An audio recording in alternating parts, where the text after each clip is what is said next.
This video is about a magazine called Discover. It's a science, technology, and magazine about the future. And in this magazine, on page 38, there's an article called Back from the Future, in which a physicist, Jeff Talaskin, is proving that, well, I'll quote it from the page, Talaskin's group is looking into the notion that time might flow backward, allowing the future to influence the past. By extension, the universe might have a destiny that reaches back and compares with the past to bring the present into view. On a cosmic scale, this idea could help explain how life arose in the universe against tremendous odds. On a personal scale, it may make us question whether fate is pulling us forward and whether we have free will. Here's some highlights from the article.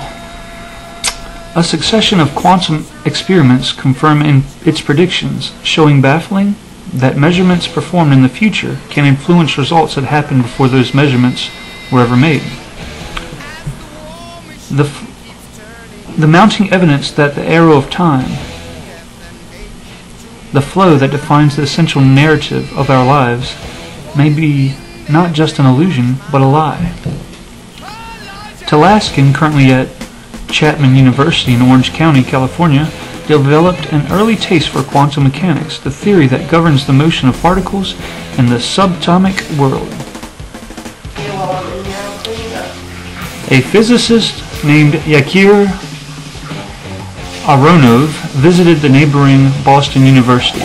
Aronov, now at Chapman with Talaskin, was renowned for having co-discovered a bizarre quantum mechanical effect in which particles can be affected by electric and magnetic fields, even in regions where those fields should have no reach. But Talaskin was most taken by another area of Aronov's research, I think I'm pronouncing that right, a time-twisting interpretation of quantum mechanics.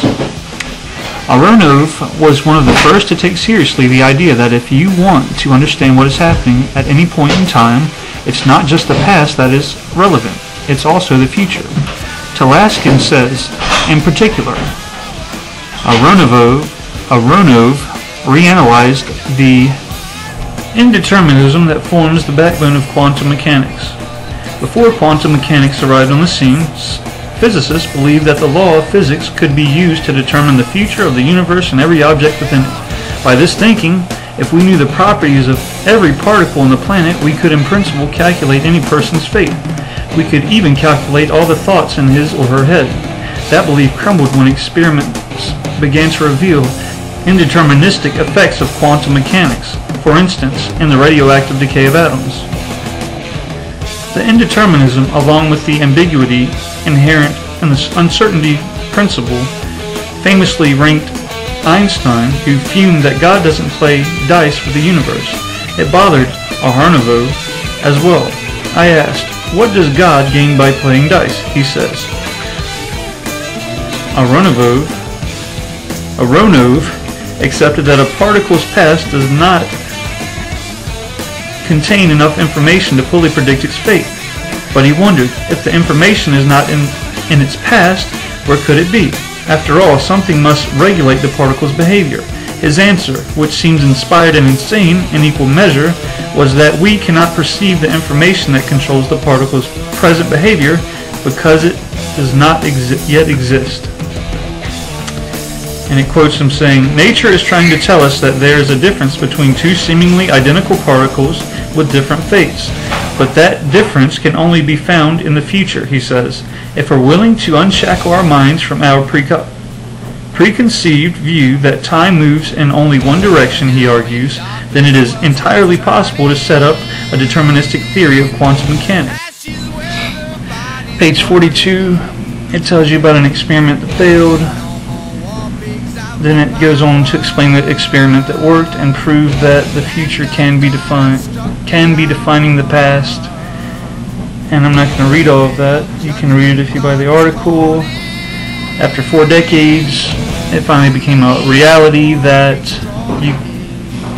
through his experiments you can define the past, that the future does define the past.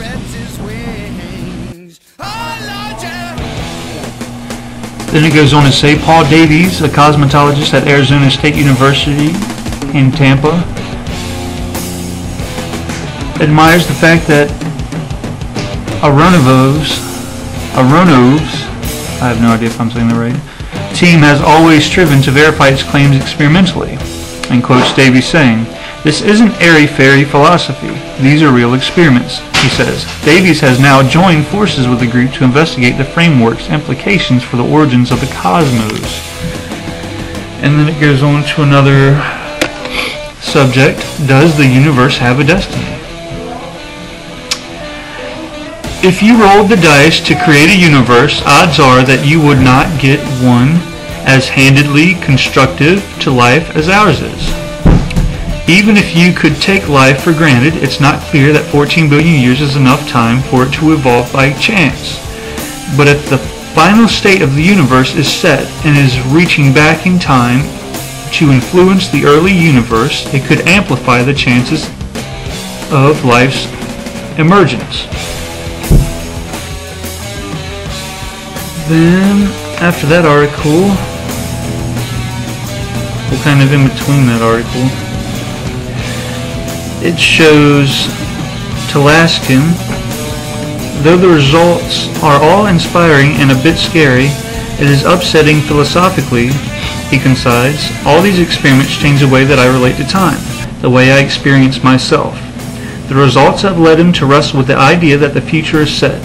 If the universe has a destiny that is already written, do we really have a free choice in our actions? Or are all our choices predetermined to fit the universe's script, giving us only the illusion of free will? And he goes on to say that he believes we do have free will. He gives his reasoning for that. And I don't think the entire scientific community is really buying into his claims here. But he does have, experiments to prove his claim. And from what I've read, he's pretty confident, as well as others are confident in his theory. Will it go anywhere? I don't know. But I thought it was very interesting. Now, about this claim, what's interesting to me is how it affects evolution. So fundamentally, Darwinism is about how organisms or life started and how things, in a simplified way, get better because of how they lived in the past. How things can adapt, become more adapted to its environment, they evolve into better species, the strongest survive. Well, if this guy's right and our perception of time is completely wrong, and he's proving that the future defines the past, that totally, then the evolutionary theory is totally effed. And by effed I mean falsified.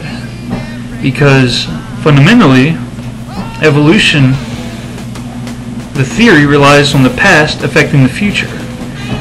And Taluskin, I think I pronounced his name right, is implying that the future is affecting the past.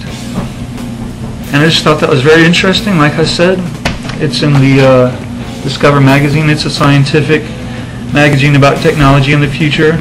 And I don't know if his theory will ever become a mainstream belief in science, but it's there. His experiments are there. His article's there. You can research it yourself. And I just, like I said, thought it was interesting. What do you think?